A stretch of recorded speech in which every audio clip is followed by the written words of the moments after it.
ಓಂ ಶ್ರೀ ಗುರುಭ್ಯೋ ನಮಃ ಹರಿ ಓಂ. ಓಂ ನಮಃ ಸೂರ್ಯಃ ಪಿತಾಮಹೋ ವ್ಯಾಸ ವಸಿಷ್ಠೋ ತ್ರಿಪರಾಶರಃ ಕಶ್ಯಪೋ ನಾರದೋ ಗಾರ್ಗ್ಯಃ ಮರೀಚಿರ್ಮುನಿರಂಗಿರಾಃ ಲೋಮಶಃ ಪೌರ್ವಶಶ್ಚೈವ ಚವನೋ ಜವನೋ ಭೃಗುಃ ಶೌನಕೋಷ್ಟಾದಯಶ್ಚೇತಿ ಜ್ಯೋತಿಷ್ಶಾಸ್ತ್ರಪ್ರವರ್ತಕಾಃ. ನಮೋ ಋಷಿಭ್ಯಃ ನಮೋ ಮಹದ್ಭ್ಯಃ. ಭಗವಂತ ವೃಶ್ಚಿಕ ರಾಶಿಯವರಿಗೆ ಶುಭವನ್ನು ಉಂಟು ಮಾಡಲಿ. ವೃಶ್ಚಿಕ ರಾಶಿ 1/5/2024 ಗುರುವಿನ ಪರಿವರ್ತನೆ. ಈ ಪರಿವರ್ತನೆಯಲ್ಲಿ ವೃಶ್ಚಿಕ ರಾಶಿಯವರಿಗೆ ಇಷ್ಟು ದಿವಸ ಗುರುಬಲ ಅಲ್ಪ ಗುರುಬಲ ಇತ್ತು. ಆದರೆ ಇವಾಗ ಸಂಪೂರ್ಣವಾದಂಥ ಗುರುಬಲ. 7ನೇ ರಾಶಿಗೆ ಗುರು ಬರ್ತಾ ಇದ್ದಾನೆ. ಅದು ಬಹಳ ಉತ್ತಮವಾದಂಥದ್ದು. ಸಪ್ತಮ ರಾಶಿ. ವಿಶಾಖ ನಕ್ಷತ್ರ 4ನೇ ಪಾದ, ಇನ್ನು ಅನುರಾಧ ನಕ್ಷತ್ರ 1, 2, 3, 4ನೇ ಪಾದ, ಜ್ಯೇಷ್ಠ ನಕ್ಷತ್ರ 1, 2, 3, 4ನೇ ಪಾದ. ನೀವು ವಿಡಿಯೋ ಮುಗುರಿಗೂ ನೋಡ್ತಾ ಇರಿ. ಯಾಕಂದರೆ ನಕ್ಷತ್ರ ಪರಿಹಾರಗಳು ಬಹಳ ಉತ್ತಮವಾದಂಥದ್ದು. ಗುರುವು ಕೂಡ ಒಳ್ಳೆಯ ಸ್ಥಾನಕ್ಕೆ ಬಂದಿದ್ದಾನೆ. ಸಪ್ತಮ ಸ್ಥಾನಕ್ಕೆ ಬರುವಂತಹ ಗುರುವಿನ ಒಂದು ವಿಶೇಷವಾದಂಥ ದೃಷ್ಟಿ ನಿಮಗೆ. ಹಾಗಾಗಿ ಗುರುವಿನ ದೃಷ್ಟಿಯೂ ಕೂಡ ಇದೆ. ನಿಮ್ಮ ರಾಶಿಗೆ ಗುರುವಿನ ಬಲವೂ ಕೂಡ ಇದೆ. ಹಾಗೆ ನಿಮ್ಮ ರಾಶಿಯಿಂದ ತೃತೀಯ ರಾಶಿಗೆ ದೃಷ್ಟಿಯೂ ಕೂಡ ಇದೆ. ಈಗೆಲ್ಲ ಇದೆ ನಿಮಗೆ. ನೋಡಿ, ಈ ಗ್ರಂಥಗಳಲ್ಲಿ ಶಾಸ್ತ್ರಗಳಲ್ಲಿ ಏನು ಹೇಳ್ತದೆ ಅಂತಂದರೆ, ವಿಶೇಷವಾಗಿ ಯಾತ್ರಾಂ ಶೋಭನ ಹೇತವೇ ವನಿತಾಯ ಸೌಖ್ಯಂ ಸುತಾಪ್ತಿಂ ಸ್ಮರೇ ಎಂಬುದಾಗಿ ಹೇಳಿದ್ದಾರೆ. ಅರ್ಥ ಏನು? ಸಪ್ತಮದಲ್ಲಿ ಸತ್ಕರ್ಮ ಅಥವಾ ಶುಭಾರಂಭಗಳಿಗೆ ಕಾರಣವಾದಂತಹ ಯಾತ್ರೆಗಳು, ಸ್ತ್ರೀ ಸುಖ ಮತ್ತು ಪುತ್ರ ಸಂತಾನಾದಿಗಳನ್ನು ಕೂಡ ಗುರು ಅನುಗ್ರಹ ಮಾಡ್ತಾನೆ ಎಂಬುದಾಗಿ ಹೇಳಿದರು ಶಾಸ್ತ್ರಗಳಲ್ಲಿ. ಅರ್ಥ ಏನು? ಎಷ್ಟೋ ಸಲ ನಾವು ಹೇಳುವಂಥ ಇದು ಗೋಚಾರ ಫಲ. ನಿಮ್ಮ ದಶಾಭುಕ್ತಿಗಳು ಜಾತಕದ ಮೇಲೆ ಸಂಪೂರ್ಣವಾದಂಥ ತೀರ್ಮಾನ ಇರುತ್ತೆ. ಹಾಗಾಗಿ ಅದನ್ನು ಕೂಡ ನೀವು ಗಮನಿಸಿ. ಆದರೆ ಈ ಗುರುವಿನ ಪ್ರಭಾವ, ಗುರುವಿನ ಅನುಗ್ರಹ ಹೇಳುವಂಥದ್ದು ನಿಮ್ಗೆ ಇಷ್ಟನ್ನು ಕೊಡಲಿಕ್ಕೆ ಸಾಧ್ಯ ಇದೆ. ಒಂದನೇದಾಗಿ ಯಾತ್ರಾಂ ಶೋಭನ ಹೇತವೇ. ಎಷ್ಟೋ ಸಲ ನಾವು ಯೋಚನೆ ಮಾಡ್ತಾ ಇರ್ತೇವೆ, ಇಲ್ಲೋ ಧರ್ಮಕ್ಷೇತ್ರಕ್ಕೆ ಹೋಗಬೇಕು, ತೀರ್ಥಕ್ಷೇತ್ರಕ್ಕೆ ಹೋಗಬೇಕು, ಅಥವಾ ಏನೋ ದೇವತಾರಾಧನೆ ಮಾಡಬೇಕು, ಹೀಗೆಲ್ಲ ನಾವು ಅಂದ್ಕೊಳ್ತಾ ಇರ್ತೇವೆ. ಆದರೆ ಅದು ಕೈಗೂಡುವುದಿಲ್ಲ. ಎಷ್ಟೋ ಸಲ ಒಂದು ಹರಕೆ ಮಾಡಿಟ್ಟಿರ್ತೇವೆ, ತಿರುಪತಿಗೋ ಇಲ್ಲ ದೊಡ್ಡ ದೊಡ್ಡ ಕ್ಷೇತ್ರಕ್ಕೋ ಹೋಗಬೇಕು ಅಂಥೇಳಿ. ಆದರೆ ಆ ಹರಕೆ ಮಾಡ್ತಾ ಇರುವಂಥ ಹರಕೆ ಮಾಡಿರುವಂತಹದ್ದು ಅವಕಾಶಗಳು ಮಾಡಬೇಕು ಅನ್ನೋಂಥ ಮನಸ್ಥಿತಿ ಇದೆ. ಆದರೆ ಆ ಕಾಲ ಹೇಳುವಂಥದ್ದು ಕೂಡಿ ಬರುವುದಿಲ್ಲ. ಈ ಗುರುವಿನ ಅನುಗ್ರಹದಿಂದ ಕಾಲ ಕೂಡಿ ಬರುತ್ತೆ. ಇದು ಬಹಳ ಮುಖ್ಯವಾದಂಥದ್ದು. ಎರಡನೇದಾಗಿ ಸತ್ಕರ್ಮ. ಯಾವ್ಯಾವ ಕೆಲಸ ಒಳ್ಳೆಯ ಕೆಲಸ ಅಂತ ನಿಮಗೆ ಅನಿಸುತ್ತೋ ಅಂತಹ ಕೆಲಸಗಳನ್ನು ಮಾಡಲಿಕ್ಕೆ ಭಗವಂತ ಒಂದು ಪ್ಲಾಟ್ಫಾರ್ಮ್ ಕೊಡ್ತಾನೆ, ಅವಕಾಶಗಳನ್ನು ಕೊಡ್ತಾನೆ. ಧರ್ಮ ಬೋಧನೆ ಮಾಡೋರು ಧರ್ಮ ಬೋಧನೆ ಮಾಡುವಂಥದ್ದು, ಧಾರ್ಮಿಕವಾದಂಥ ಕೆಲಸ ಮಾಡೋರಿಗೆ ಅಂಥವರಿಗೆ ಮಾಡುವಂಥವ್ರು, ಅನಾಥರಿಗೆ ಸಹಾಯ ಮಾಡುವಂಥ ಅಂಥವರಿಗೆ ಅನಾಥರಿಗೆ ಸಹಾಯ ಮಾಡುವಂಥದ್ದು ಸತ್ಕರ್ಮ. ಜಗತ್ತಿನಲ್ಲಿ ಯಾವುದು ಆ ಫಲ ಮತ್ತು ಫಲಿತಾಂಶ ಒಳ್ಳೆಯದಾಗಿ ಮನುಷ್ಯನಿಗೆ ಸಿಗತ್ತೆ ಎಂಬುದನ್ನು ಹಿರಿಯರು ಹೇಳಿದಾರೋ, ಹಾಗೆ ಧರ್ಮ ಗ್ರಂಥಗಳಲ್ಲಿ ಹೇಳಿದೆಯೋ ಅದಕ್ಕೆ ಸತ್ಕರ್ಮ ಎಂಬುದಾಗಿ ನಾವು ಕರಿತೇವೆ. ಸತ್ಕರ್ಮಗಳು ಅಂತಂದರೆ ನಾವು ಅಂದ್ಕೊಂಡದ್ದೆಲ್ಲ ಸತ್ಕರ್ಮಗಳು ಅಂತ ಆಗೋದಿಲ್ಲ. ಹಿರಿಯರು ಹೇಳಿರಬೇಕು. ಏತತ್ರ ಬ್ರಾಹ್ಮಣ ಸಂಮರ್ಷಿಣಃ ಯುಕ್ತ ಆಯುಕ್ತಾ ಅಲೂಕ್ಷಾ ಧರ್ಮ ಕಾಮ ಸ್ಯುಹು. ಹಿಂದಿನವರು ಅನುಭವದ ಪೂರ್ವಕವಾಗಿ ಹೇಳಿರುವಂತಹದ್ದು. ಎಷ್ಟೋ ಸಲ ನಾವು ಅಂದ್ಕೊಂಡ್ಬಿಡ್ತೇವೆ ಇದರಿಂದ ಒಳ್ಳೆಯದಾಗ್ಬೋದು ಅಂತೇಳಿ. ಹಾಗಲ್ಲ. ಸತ್ಕರ್ಮ ಹೇಳೋದಕ್ಕೆ ಅರ್ಥ ಶಾಸ್ತ್ರಗಳಲ್ಲಿ ಹಿರಿಯರು ಹೇಳಿರುವಂತಹದ್ದು, ನಾವು ಅವರಿಂದ ಅನುಸರಣೆ ಮಾಡಿಕೊಂಡು ನಡೆಸ್ತಾ ಇರುವಂಥದ್ದು ಹೇಳುವಂಥ ಒಂದು ಅರ್ಥ. ಹಾಗೆ ಶುಭ ಸಮಾರಂಭಗಳನ್ನು ಮಾಡುವಂಥದ್ದು. ಯಾರಿಗೆ ವಿವಾಹ ಆಗಿಲ್ಲ, ವಿವಾಹಕ್ಕಾಗತ್ತೆ. ಸಪ್ತಮಕ್ಕೆ ಗುರುವಿನ ದೃಷ್ಟಿ ಒಳ್ಳೆಯದು. ಆದರೆ ಗುರು ನಿಧಾನಾಗಿ ಮಾಡ್ತಾನೆ, ಗಾಬರಿ ಬಿಡಬೇಡಿ.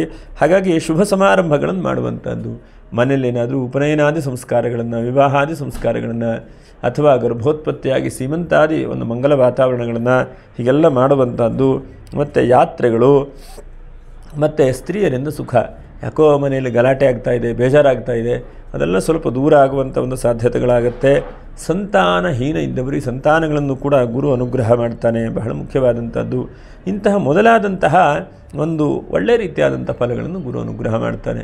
ಅದರಲ್ಲೂ ಕೂಡ ರಾಜಕೀಯ ವ್ಯಕ್ತಿಗಳಿರಬಹುದು. ಯಾಕಂದರೆ ವೃಶ್ಚಿಕ ರಾಶಿ ಅಂತ ತಕ್ಷಣವೇ ರಾಜಕೀಯ ಅನೇಕ ವ್ಯಕ್ತಿಗಳು ಈ ರಾಶಿಯಲ್ಲಿರುವಂಥವರಿಗೆ ಹೆಚ್ಚಿನದಾದಂಥ ಅಭಿವೃದ್ಧಿಯನ್ನು ಕೂಡ ಗುರು ಕೊಡ್ತಾನೆ ನಿಮಗೆ. ಅಂದರೆ ಗುರುವಿನ ಬಲ ಹೇಳುವಂಥದ್ದು ಬಹಳ ಶ್ರೇಯಸ್ಸನ್ನು ಕೊಡುತ್ತದೆ. ಒಂದು 15 ಥರ ಕೆಲಸ ಕಾರ್ಯಗಳನ್ನು ಮಾಡ್ತಾ ಇದ್ದಂಥವ್ರಿಗೆ ಹೇಳ್ತಾನೆ. ಒಂದನೇದಾಗಿ ರಾಜಕೀಯ ವ್ಯಕ್ತಿಗಳು ಯಾರ್ಯಾರಿದ್ದಾರೋ ಈ ರಾಶಿಯವರು, ಅಂಥವರು ಶುಭವಾದಂಥ ಅವಕಾಶಗಳನ್ನು ಕೂಡ ಗುರು ಕೊಡ್ತಾನೆ. ಹಾಗಾಗಿ ಎರಡನೇದಾಗಿ ಬಹಳ ಮುಖ್ಯವಾಗಿ ಕಬ್ಬಿಣದ ವ್ಯಾಪಾರ ವ್ಯವಹಾರ ಯಾರ್ಯಾರು ಮಾಡ್ತಾಯಿದ್ರು ಅಂಥವ್ರಿಗೂ ಕೂಡ ಶುಭ ಅಂತ ಹೇಳಬಹುದು. ಕಬ್ಬಿಣ ವ್ಯಾಪಾರ ವ್ಯವಹಾರ ಮಾಡುವಂಥವರಿಗೆ.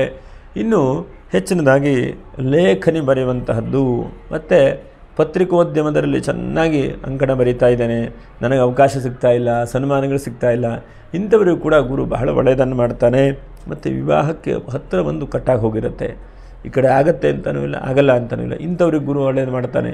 ಅಂದರೆ ವಿವಾಹಕ್ಕೆ ಸಿದ್ಧವಾಗಿರುವಂಥವರು, ಸ್ವಯಂವರಕ್ಕೆ ಸಿದ್ಧವಾಗಿರುವಂಥ ವ್ಯಕ್ತಿಗಳಿಗೆ ಸ್ವಯಂವರವನ್ನು ಗುರು ಅನುಗ್ರಹ ಮಾಡ್ತಾನೆ. ಮತ್ತು ಬಹಳ ಮುಖ್ಯವಾಗಿ ವಿಶಾಖ ನಕ್ಷತ್ರದವರಿಗೆ ನಾವು ಹೇಳಬೇಕು ಅಂತಂದರೆ ಹೆಚ್ಚಿನದಾಗಿ ಕೃಷಿಕರಿರಬಹುದು ಅಥವಾ ಕಲೆ ಸಾಹಿತ್ಯ ಸಂಗೀತದಲ್ಲಿರುವಂತಹ ವ್ಯಕ್ತಿಗಳಿರಬಹುದು. ನಿಮಗೂ ಕೂಡ ಗುರು ಬಹಳ ಒಳ್ಳೆ ರೀತಿಯಾದಂತಹ ಫಲಗಳನ್ನು ಗುರು ಅನುಗ್ರಹ ಮಾಡ್ತಾನೆ. ಮತ್ತು ವಸ್ತ್ರ ವ್ಯವಹಾರ ಮಾಡೋರು ಈ ರಾಶಿಯವರು, ನಿಮಗೂ ಕೂಡ ಈ ವರ್ಷದಲ್ಲಿ ಹೆಚ್ಚಿನದಾದಂಥ ಶುಭವಾದಂಥ ಫಲಗಳು. ಮತ್ತು ಧಾರ್ಮಿಕವಾದಂಥ ಮುಖಂಡರುಗಳು, ಯಾಕಂದರೆ ಈ ರಾಶಿಯವರು ಬಹಳ ಮುಖ್ಯವಾಗಿ ಹೆಚ್ಚಿನದಾದಂತಹ ಧರ್ಮ ಕಾರ್ಯ, ದೊಡ್ಡ ದೊಡ್ಡ ಸಂಸ್ಥೆ ಈಗೆಲ್ಲ ನಡೆಸ್ತಾ ಇದ್ದೀರಿ. ಮತ್ತು ಏನಾದರೂ ಕೆಲಸ ಕಾರ್ಯಗಳನ್ನು ಮಾಡಬೇಕು ಅಂತಿದ್ದರೆ, ನಿಮಗೆ ಹೊಸದಾಗಿ ಒಂದು ಸಂಸ್ಥೆ ಮಾಡಬೇಕು, ಒಂದು ಕೆಲಸ ಮಾಡಬೇಕು, ಒಂದು ಫರ್ಮ್ ಮಾಡಿ ನಾನೇ ಒಂದು ಸ್ವಂತ ಬಿಸ್ನೆಸ್ ಮಾಡಬೇಕು, ಇವರಿಗೆಲ್ಲ ಒಳ್ಳೆಯದಿದೆ ನೋಡಿ. ಇದು ನೀವೆಲ್ಲ ಗಮನಿಸ್ಕೊಳ್ಳಿ. ಅವಕಾಶಗಳ ಜಾತಕದಲ್ಲೂ ದಶಾಭುಕ್ತಿ ಇದ್ದರೆ ನಿಮಗೆ ಅದನ್ನು ಮಾಡ್ತಾ ಮುಂದೆ ಹೋಗಿದ್ದು ಶುಭವಾದಂಥ ಫಲ. ಇನ್ನೂ ನೋಡಿ, 6ನೇದಾಗಿ ಬಹಳ ಮುಖ್ಯವಾಗಿ ನೀರಿನ ವ್ಯವಹಾರ ಮಾಡೋರು ಈ ರಾಶಿಯವರು ಯಾರಿದ್ದೀರಿ ನೋಡಿ. ಯಾವುದೋ ಒಂದು ನಾನೇನೋ ಒಂದು ಚೆನ್ನಾಗಿ ಮಾಡ್ತಾಯಿದ್ದೀನಪ್ಪ, ಕ್ಯಾಟ್ರಿಂಗ್ ಮಾಡ್ತಾಯಿದ್ದೀನಿ, ಅಡುಗೆ ಕಾಂಟ್ರಾಕ್ಟ್ ಮಾಡ್ತಾಯಿದ್ದೀನಿ, ಇಂಥವ್ರಿಗೂ ಕೂಡ ಗುರು ಬಹಳ ಶುಭವನ್ನು ಉಂಟು ಮಾಡ್ತಾನೆ. ಹಾಗೆ ಭೂಮಿ ಒಳಪದರಲ್ಲಿರುವಂತಹ ಮಣ್ಣನ್ನು ತೆಗೆಯುವಂಥದ್ದು, ಗ್ರಾನೈಟ್ ತೆಗೆಯುವಂಥದ್ದು, ಕಲ್ಲನ್ನು ತೆಗೆಯುವಂಥದ್ದು, ಇಂಥ ವ್ಯಕ್ತಿಗಳು ಕೂಡ ಗುರು ಒಳ್ಳೆಯದನ್ನು ಮಾಡ್ತಾನೆ. ಹೆಚ್ಚಿನದಾಗಿ ಗುರು ಏನು ಮಾಡ್ತಾನೆ, ನಿಮ್ಮನ್ನು ತಡೆಯುವಂಥದ್ದು ಒಂದು 5 ತಡಿತಾನೆ ಅಂತ ಹೇಳ್ಬೋದು. ಒಂದು, ಏನಾದರೂ ನಿಮ್ಮ ಶರೀರಕ್ಕೆ ರೋಗ ರುಜಿನ ಬರುವುದಿದ್ದರೆ ಗುರು ತಡಿತಾನೆ. 2ನೇದಾಗಿ ಯಾವುದಾದ್ರೂ ಕೂಡ ದುಶ್ಚಟಗಳಿಗೆ ನೀವು ಗುರಿಯಾಗಿದ್ದರೆ ಅಥವಾ ಮಾದಕ ದ್ರವ್ಯಗಳನ್ನು ಸೇವನೆ ಮಾಡ್ತಾಯಿದ್ರೆ, ತಂಬಾಕು ಮೊದಲಾದಂತೆ ಏನಾದರೂ ಸೇವನೆ ಮಾಡ್ತಾಯಿದ್ರೆ ಅದನ್ನೆಲ್ಲ ಗುರು ತಡಿತಾನೆ. ನಿಮಗೆ ಒಳ್ಳೆಯದಲ್ಲಪ್ಪ, ಇದು ಒಳ್ಳೆಯದಾಗೋದಿಲ್ಲ ನಿನಗೆ ಹೇಳಿ ನಿಮ್ಮ ಮನಸ್ಸಿಗೆ ಬರುವ ಹಾಗೆ ಮಾಡ್ತಾನೆ. ಹಾಗೆ 4ನೇದಾಗಿ ಅಧಿಕವಾದಂಥ ಖರ್ಚಾಗ್ತಾ ಇದ್ದರೆ, ಎಲ್ಲಿ ನೋಡಿದ್ರೂ ಖರ್ಚು, ಆ ಖರ್ಚನ್ನು ಕೂಡ ತಡಿತಾನೆ ಗುರು. ಮತ್ತು ಮನೆಗೆ ಸುಣ್ಣ ಬಣ್ಣಗಳನ್ನು ಮಾಡಿ ನೂತನವಾದಂಥ ಒಳ್ಳೆಯ ಕೆಲಸ ಮಾಡಲಿಕ್ಕೆ ಗುರು ನಿಮ್ಮನ್ನು ಪ್ರೇರಣೆ ಮಾಡ್ತಾನೆ. ಎಲ್ಲಿ ಪೋಲಾಗತ್ತೆ ದುಡ್ಡು, ಎಲ್ಲಿ ಸಮಸ್ಯೆ ಆಗುತ್ತೆ ಅದನ್ನು ಗುರು ತಡಿತಾನೆ. ಮತ್ತು ಬಹಳ ಮುಖ್ಯವಾಗಿ ಕಾರ್ಮಿಕ ವರ್ಗದವ್ರಿಗೆ ಕಷ್ಟ ಆಗ್ತಾ ಇದೆಯಪ್ಪ, ಯಾಕೋ ನನಗೆ ಒಂದು ದಿವಸ ರಜೆ ಹಾಕಿದ್ರೆ ದುಡ್ಡು ಕಟ್ ಮಾಡ್ತಾನೆ, ದುಡ್ಡು ಬರ್ತಾ ಇಲ್ಲ, ದುಡ್ಡಿಗೆ ಸಮಸ್ಯೆ ಆಗ್ತಾ ಇದೆ, ಇಂತಹ ಕಾರ್ಮಿಕ ವರ್ಗದವ್ರಿಗೆ ಗುರು ಬಹಳ ಒಳ್ಳೆಯದನ್ನು ಕೂಡ ಉಂಟು ಮಾಡ್ತಾನೆ. ಹಾಗೆ ಈ ಹಂಚು, ಇಟ್ಟಿಗೆ ಇತ್ಯಾದಿಗಳನ್ನೆಲ್ಲ ಮಣ್ಣಿನ ಉಪಕರಣಗಳನ್ನು ಯಾರು ಮಾಡ್ತಾರೆ, ಪಿಂಗಾಣಿ ಮಣ್ಣಿಂದೆಲ್ಲ ಮಾಡ್ತಾರಲ್ಲ, ಅಂಥವ್ರಿಗೂ ಗುರು ಅನುಗ್ರಹ ಮಾಡ್ತಾನೆ. ಮಣ್ಣಿನ ಕಾರಕರು ಕೂಡ ಗುರುವೇ. ಹಾಗಾಗಿ ಅಂತಹದ್ದನ್ನು ಕೂಡ ಒಳ್ಳೆ ರೀತಿಯಾದಂಥ ಅವಕಾಶ ಆಗುವಾಗ ಮಾಡ್ತಾನೆ. ಮತ್ತು ಮಾಧ್ಯಮ ಕ್ಷೇತ್ರದವರಿಗೆ ಬಹಳ ಮುಖ್ಯವಾಗಿ ನೋಡಿ, ಗುರು ಯಾವಾಗ ಶುಕ್ರನ ಮನೆಗೆ ಬಂದಿದ್ದಾನೋ ಆವಾಗ ಮಾಧ್ಯಮ ಕ್ಷೇತ್ರ ಆಟೋಮೆಟಿಕ್ಕಾಗಿ ಚೆನ್ನಾಗಾಗುತ್ತೆ. ಮಾಧ್ಯಮದಲ್ಲಿ ಕೆಲಸ ಮಾಡ್ತಾ ಇದ್ದವರು ಕೂಡ ಆರ್ಥಿಕವಾದಂಥ ಅಭಿವೃದ್ಧಿ ಆಗುತ್ತೆ. 10 ಜನ ನಿಮ್ಗೆ ಅವಕಾಶ ಆಗುತ್ತೆ. ಮತ್ತು ಫಿಲ್ಮ್ ಇಂಡಸ್ಟ್ರಿಯಲ್ಲಿ ಇದ್ದವರಿಗೂ ಕೂಡ ನೋಡಿ ಬಹಳ ಒಳ್ಳೇದು ಮಾಡ್ತಾನೆ ಈ ರಾಶಿಯವರು. ಯಾರ್ಯಾರಿದ್ದೀರಿ ಗಮನಿಸಿ ನೀವು. ಈ ವ್ಯಕ್ತಿಗಳು ಈ ವೃತ್ತಿಗಳನ್ನು ಮಾಡ್ತಾ ಇದ್ದರೆ ಬಹಳ ಉತ್ತಮವಾದಂಥದ್ದು ಅಂತ ಹೇಳಬಹುದು. ಮತ್ತು ಅಲ್ಪ ಸ್ವಲ್ಪ ಪೀಠೋಪಕರಣಗಳನ್ನು, ಮರದ ಕೆಲಸ ಕಾರ್ಯಗಳನ್ನು ಮಾಡ್ತಾ ಇದ್ದರೆ, ಕಾರ್ಪೆಂಟ್ರಿ ಯಾರ್ಯಾರಿದ್ದೀರೋ ಈ ರಾಶಿಯವರಿಗೆ ಭಾಳ ಹೆಲ್ಪನ್ನು ಕೂಡ ಗುರು ಕೊಡ್ತಾನೆ. ಮತ್ತು ನಿಂತೋದಂಥ ಕೆಲಸಗಳು ಸಪ್ತಮಕ್ಕೆ ಬಂದ ತಕ್ಷಣ ಪುನಃ ಚಾಲನೆಗೊಳ್ಳುತ್ತದೆ. ಯಾವುದೋ ಒಂದು ಕಾಮಗಾರಿಗಳಿರಬಹುದು, ಯಾವುದೋ ಒಂದು ಕೆಲಸ ಇರಬಹುದು, ಅಷ್ಟೇ ಹಂತವಾಗಿ ನಾನು ಮಾಡ್ತಾಯಿದ್ದೇನೆ ಅಂತಿದ್ದರೆ ಅದನ್ನು ಮಾಡ್ತಾನೆ. ಮತ್ತು ಕಾನೂನಿನ ಕೋರ್ಟು ಕಚೇರಿಯ ವ್ಯಾಜ್ಯಗಳಿದ್ದರೆ ಆ ಗುರು ನಿಮಗೆ ಪರಿಹಾರ ಮಾಡುವಂಗೆ ಮಾಡ್ತಾನೆ. ನೋಡಿ ಎಷ್ಟು ಶುಭವಾದಂಥದ್ದಲ್ವ ಗುರು ವೃಶ್ಚಿಕ ರಾಶಿಯವರಿಗೆ. ಹಾಗಾಗಿ ಇದಿಷ್ಟು ಕೂಡ ಗುರು ನಿಮಗೆ ಅನುಗ್ರಹ ಮಾಡ್ತಾನೆ. ಅನುಗ್ರಹ ಮಾಡಲಿ. ಸ್ವಲ್ಪ ಜಾತಕದಲ್ಲಿ ತೊಂದರೆ ಇದ್ದವರಿಗೆಲ್ಲ ಈ ಪರಿಹಾರವನ್ನು ಮಾಡಿಕೊಳ್ಳಿ. ವಿಶಾಖ ನಕ್ಷತ್ರ 4ನೇ ಪಾದ, ಎಷ್ಟು ಸಾಧ್ಯ ಆಗುತ್ತೋ ಅಷ್ಟು ಹರಿಹರೇಶ್ವರ ದೇವರನ್ನು ಆರಾಧನೆ ಮಾಡಬೇಕು. ಶಿವ ಬೇರೆ ಅಲ್ಲ, ವಿಷ್ಣು ಬೇರೆ ಅಲ್ಲ, ಇವೆರಡೂ ಕೂಡ ಒಂದೇ. ಹಾಗಾಗಿ ಹರಿಹರೇಶ್ವರ ದೇವರನ್ನು ಪ್ರಾರ್ಥನೆ ಮಾಡುವಂಥದ್ದು, ಸ್ತೋತ್ರ ಮಾಡುವಂಥದ್ದನ್ನು ಮಾಡಿ.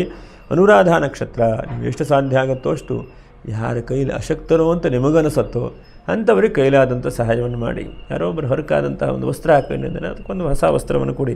ನೀವು ಹಾಕ್ಕೊಂಡಂಥ ವಸ್ತ್ರ ಕೊಡಲಿಕ್ಕೆ ಹೋಗಬೇಡಿ, ಹೊಸದಾದಂಥ ವಸ್ತ್ರವನ್ನು ಕೊಡಿ. ಜ್ಯೇಷ್ಠ ನಕ್ಷತ್ರ, ನೀವು ಎಷ್ಟು ಸಾಧ್ಯ ಆಗುತ್ತೋ ಅಷ್ಟು ದೇವಸ್ಥಾನಗಳಲ್ಲಿ ಅಥವಾ ನಿಮ್ಮ ಮನೆಯಲ್ಲಿ ರಾಮನಾಮ ಸಂಕೀರ್ತನೆಯನ್ನು ಮಾಡಿ. ಒಂದು ಸಲ ಇಡೀ ರಾಮಾಯಣವನ್ನು ನೀವು ಅಧ್ಯಯನ ಮಾಡಿ ಓದುವಂಥ ಪ್ರಯತ್ನವನ್ನು ಮಾಡಿ. ಅಥವಾ ರಾಮಾಯ ರಾಮಭದ್ರಾಯ ರಾಮಚಂದ್ರಾಯ ವೇಧಸೆ ರಘುನಾಥಾಯ ನಾಥಾಯ ಸೀತಾಯ ಪತಜೇ ನಮಃ ಈ ಸ್ತೋತ್ರಗಳನ್ನು ಕೂಡ ಹೇಳಿ. ಅಥವಾ ಸಾಧ್ಯವಾದ ರಾಮರಕ್ಷಾ ಸ್ತೋತ್ರ ಅಂತಿದೆ, ಅದನ್ನು ಕೂಡ ಹೇಳಿ. ಜ್ಯೇಷ್ಠ ನಕ್ಷತ್ರದವರು ಒಟ್ಟಿನಲ್ಲಿ ರಾಮನನ್ನು ಭಕ್ತಿಯಿಂದ ಪ್ರಾರ್ಥನೆ ಮಾಡಿ. ಅನುರಾಧ ನಕ್ಷತ್ರದವರಿಗೆ ಗುರುಬಲ ಅನ್ಕ ಬಂದಿದೆ, ಗುರು ಒಳ್ಳೇದು ಮಾಡ್ತಾನೆ ಅಂತ ಹೇಳ್ತಾ, ಯಾರು ಸಬ್ಸ್ಕ್ರೈಬ್ ಮಾಡಿಲ್ಲ ಅಂತವರು ಸಬ್ಸ್ಕ್ರೈಬ್ ಮಾಡಿ, ಒಂದು ಲೈಕನ್ನು ಮಾಡಿ, ಶೇರನ್ನು ಮಾಡಿ ಅಂತ ಹೇಳ್ತಾ ಮುಂದಿನ ವಿಡಿಯೋದಲ್ಲಿ ಭೇಟಿ ಮಾಡೋಣ. ನಮಸ್ಕಾರ. ಲೋಕ ಸಮಸ್ತ ಸುಖಿನೋ ಭವಂತು.